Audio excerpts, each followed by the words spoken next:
me add my thanks and blessing to all of you who are participating in this. I want to thank Paul, CEO of Prisma, everyone who works for Prisma for organizing this virtual gathering, and your partners in this project, which include JFNA, Pages, and the Amit School Network in Israel. Every single one of you is special. And, you know, the question is, who will give strength to those who give strength to others? You are giving strength to others.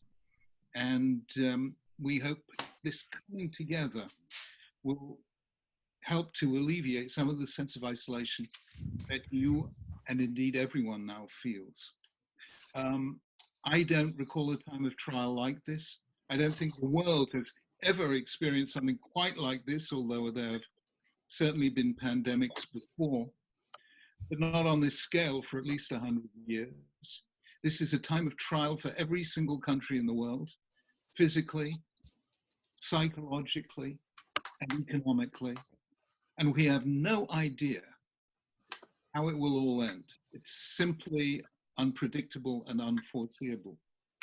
This, however, we know that for the first time in all of history, the whole world is eating lachmo anya, the bread of affliction, and tasting mara, the bitter herbs of confinement and entrapment.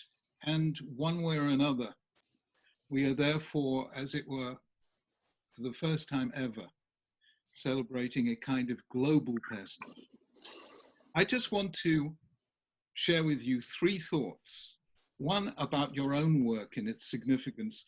Two, about what I feel we might be able to learn from this as Jews and grow from this as Jews.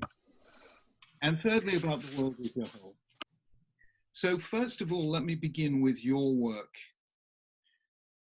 The most important insight I ever had into the meaning of Pesach was when I suddenly realized how counterintuitive the Torah's account of those events actually is.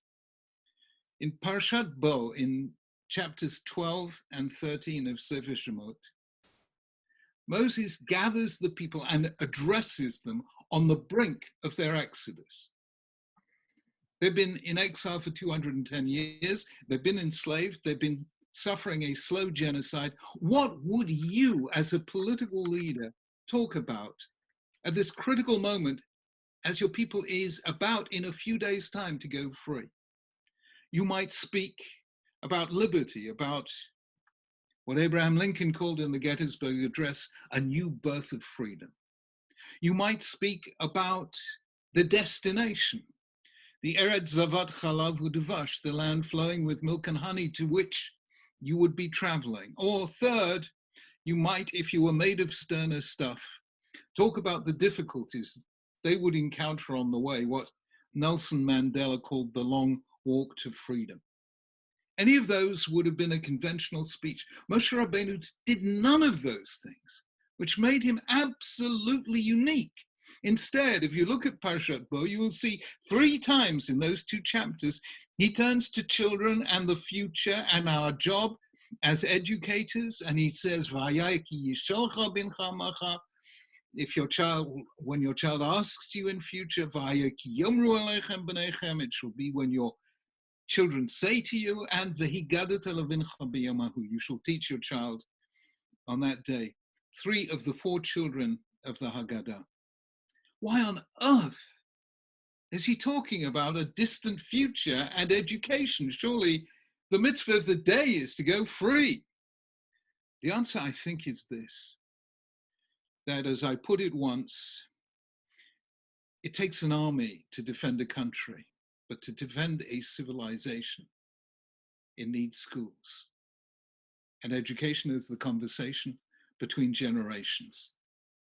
Ancient Egypt and ancient Israel were 2 great civilizations that asked the most fundamental question any civilization can ask, and that is, how in this brief span of years that constitute a life can we be part of something eternal?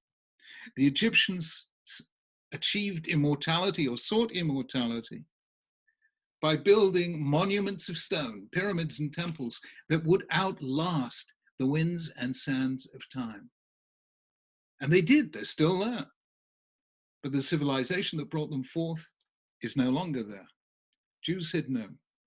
To be truly immortal, you do not have to build monuments of stone. You become immortal by engraving your values on the minds of your children, and they on theirs, and so on throughout every generation.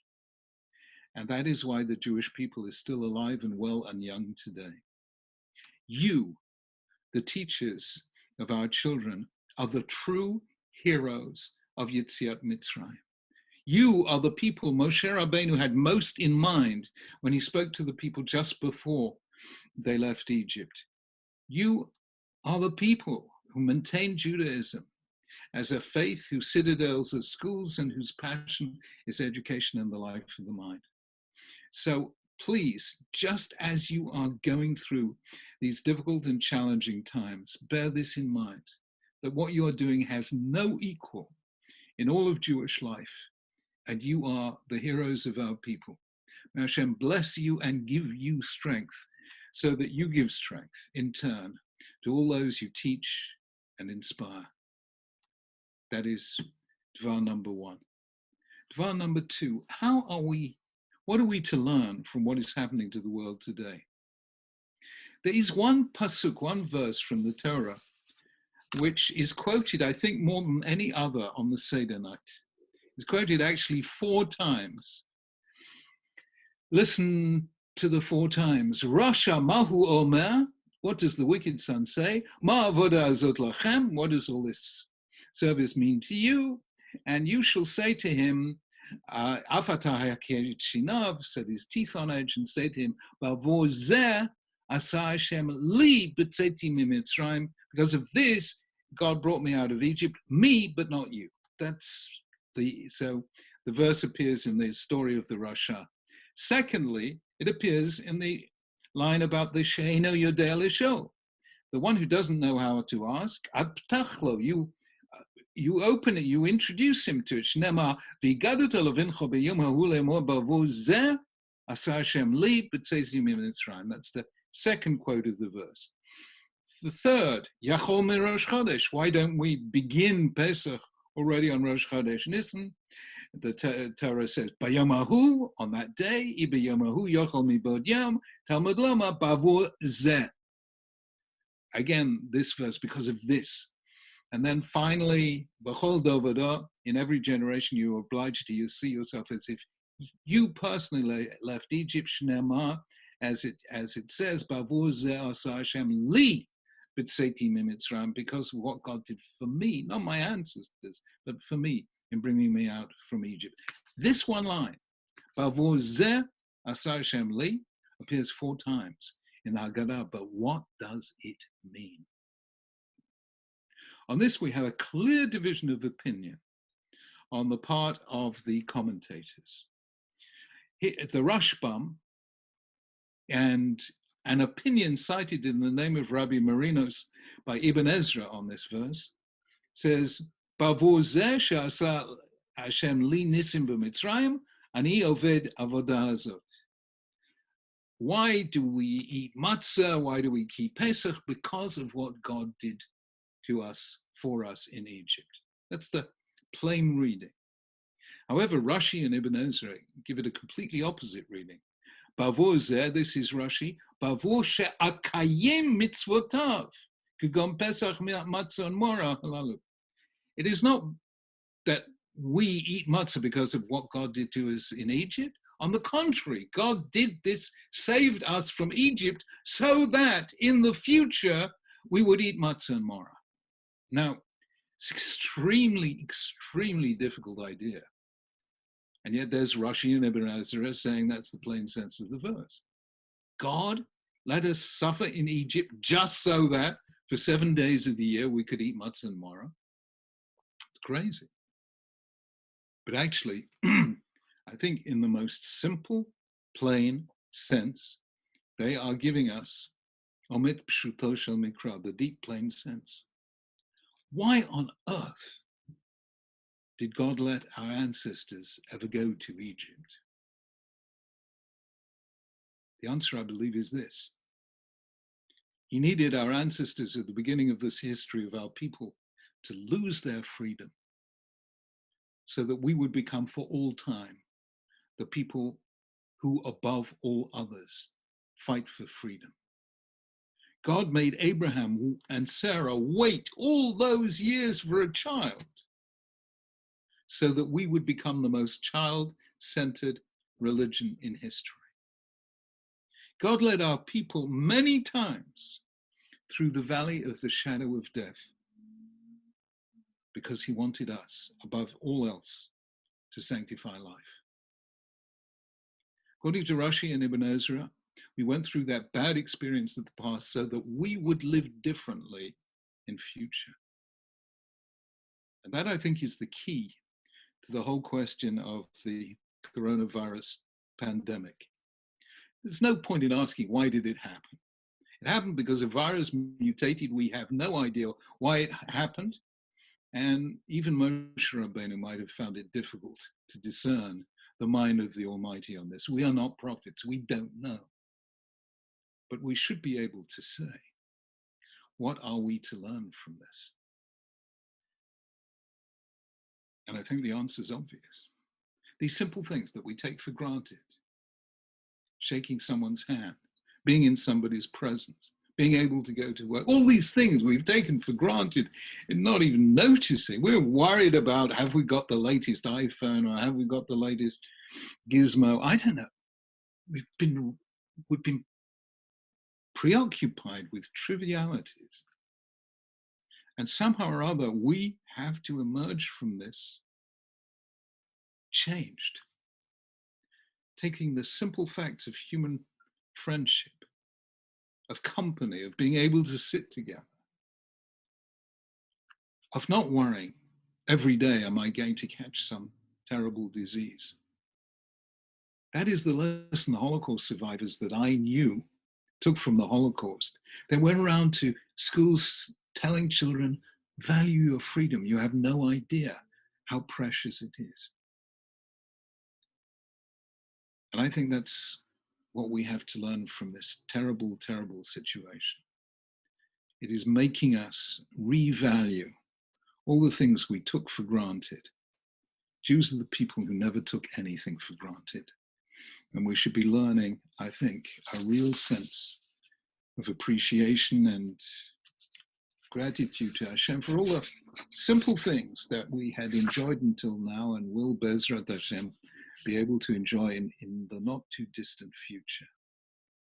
And we should really refocus our minds on what truly matters and move away from a consumer-obsessed society that has valued all the wrong things until now.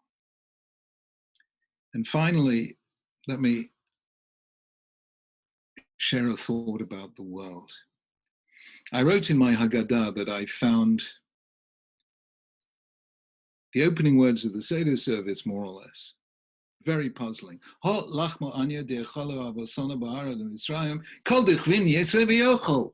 Here's the bread of affliction our ancestors ate in Egypt. Whoever's hungry, come and eat.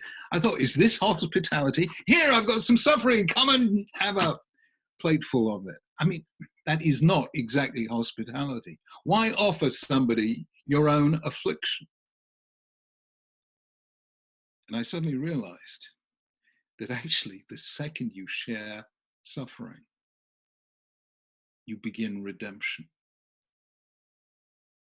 Primo Levi has an extraordinary passage in his book about his time in Auschwitz, If This Is a Man, in which he says that the worst time in Auschwitz of all was not when the Germans were there, but for the 10 days after they left, taking anyone who could walk on the death march. And all that were left in Auschwitz were the prisoners in hospital who could not walk. And they had no electricity, no food, no warmth, no nothing. They were freezing, they were starving. And Levy says those were the worst 10 days until the Russians liberated the camp of my life. He said, but then something happened. and two of us or three of us decided to take some wood and light a fire, and we lit a fire and invited the others to share it. And then one of the others, a 23-year-old young Polish man, said, "I have some bread. Would you like to share it with me?" He said that was the moment that we turned from Häftlinge prisoners into human beings again. The law of Auschwitz said, don't offer anyone else your bread. Eat your own bread, and if you can, eat somebody else's bread. You had to in order to survive. The second that somebody offered to share his bread with me was the moment that we became human again. I think we're all sharing suffering today. We're all sharing the bread of affliction. And this should be the lesson we learn. Until now, what has changed whole societies has been war. Every society is transformed by a major war and become much more collective and much more responsible and much more cohesive. But every war divides humanity into an us and a them, the people on our side and the people on the other side. This is the first time that humanity has altogether faced a war, but not against any human enemy, against an invisible enemy, against a virus. There's no us and them anymore. And so we're having a moment of potential transformation that allows us to come together as human beings. And therefore, who knows? Maybe we will look back on this as the first ever global Pesach. If you think there can't be a global Pesach, read the 19th chapter of Isaiah, in which he says a day will come when God will do for the Egyptians what he did for the Israelites on Pesach. So there can be such a thing as a global Pesach. And let there be, and let us pray for a speedy redemption. B'mehera Yameinu. Amen.